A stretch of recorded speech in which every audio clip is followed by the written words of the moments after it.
You're watching The Source on CNN Philippines. I'm Pinky Webb. Our guest today, AFP Southern Luzon Command Chief Lieutenant General Antonio Parlade. General Parlade, welcome to The Source, sir.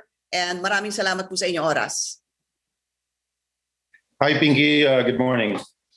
Okay, let me start with this, sir. Of course, we already know that the CPP NPA took full responsibility for that landmine explosion that killed Keith and his cousin, Keith Absalon. What is the latest in the investigation?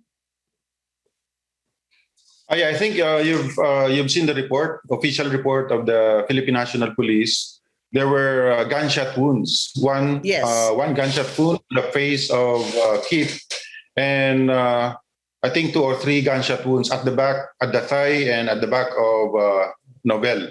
So yeah, it was confirmed that after the blast, the 2 actually survived.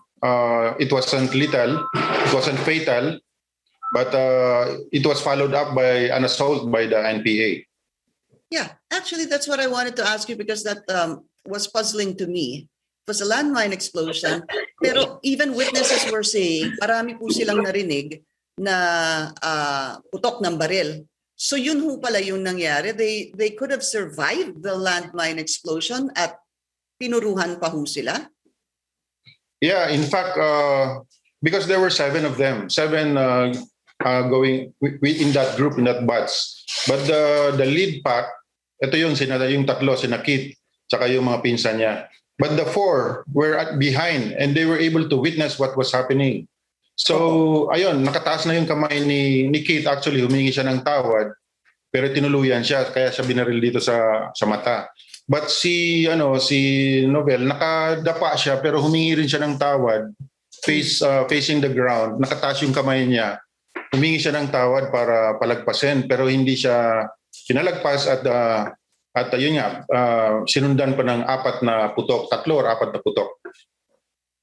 General, any leads on the suspects, and would it actually be possible or impossible to find those responsible for this?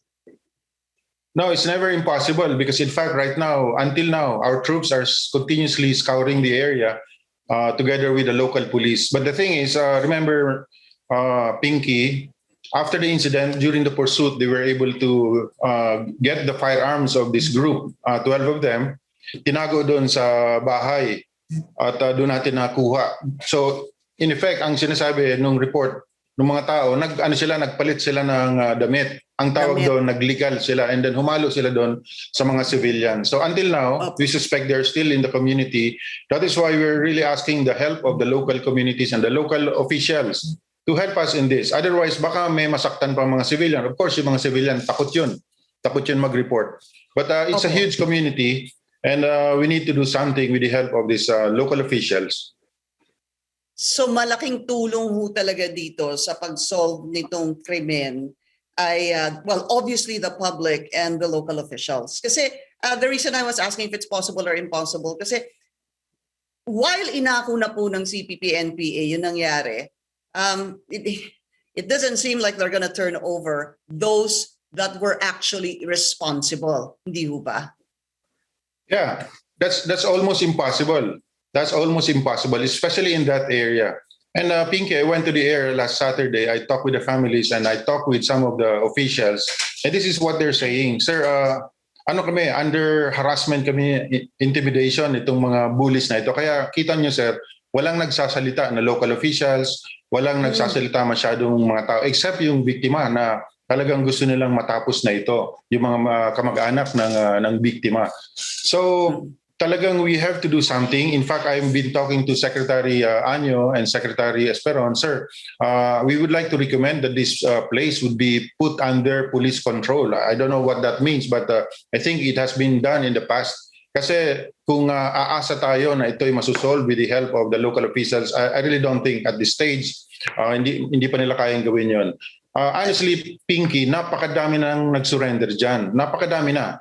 But napakadami rin yung mga incidents of landmine attacks sa Masbate. Starting January, there were 7 reported attacks already. January lang yun, this year lang yun. At 2 na ang namatay dito at 9 ang nasugatan. I mean 12. 12 of them, 12 all civilians wounded. Wow. So dito natatakot ang mga local officials, baka balikan sila. Yung NPA, madaling i-address. But yung landmine, it takes only 1 or 2 people to watch the landmine and then explode it when the time comes. So dun sila natatakot. So I think we have to do something different this time to pursue these criminals. Okay, we're gonna find out what to put it under police custody or what needs to be done differently, because I did read your article po dun sa Manila Times na tinatawag niya nga itong poor man's bomb, ano po. And there have been hundreds, sabi mo nga, hindi na po mabilang from way back, ano po. But we need to take a very short break. The Source will be right back.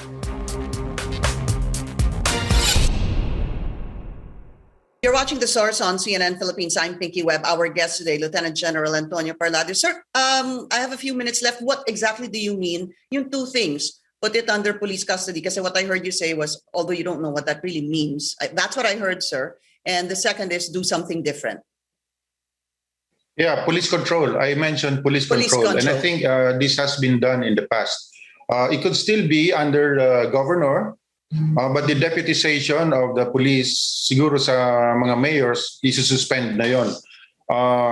But according to Secretary niyo, both is doable. Meaning we can enforce is the PNP really enforcing the laws there? But this time, the police will have more control on these operations, law enforcement operations, and if the local government, especially the governor, can assure us that he will take the lead in this, then he can still be given the authority to implement this scheme. Like I said, I'm not exactly sure how this is being done and how this was done in the past I think in Mindanao and in some areas in Visayas. This has been done earlier.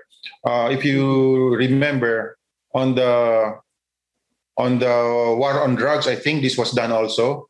So I don't know, Pinky, but this thing is being discussed sa level ng secretaries natin.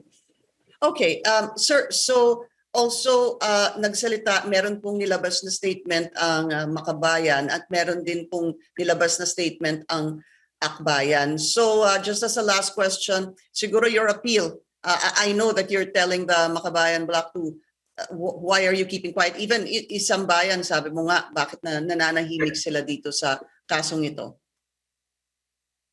Yeah, it's a good thing that right now Akbayan is giving us some statements, and they wanted the Makabayan Bloc to denounce this violence. Yun yung sinasabi natin. You can be on the left, but if you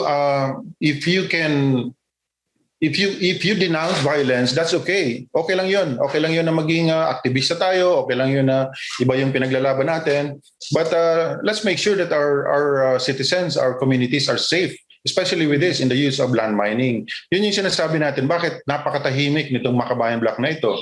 Walang nagko-condemn sa kanila dito sa karumal-dumal na ginawa nitong NPA na ito.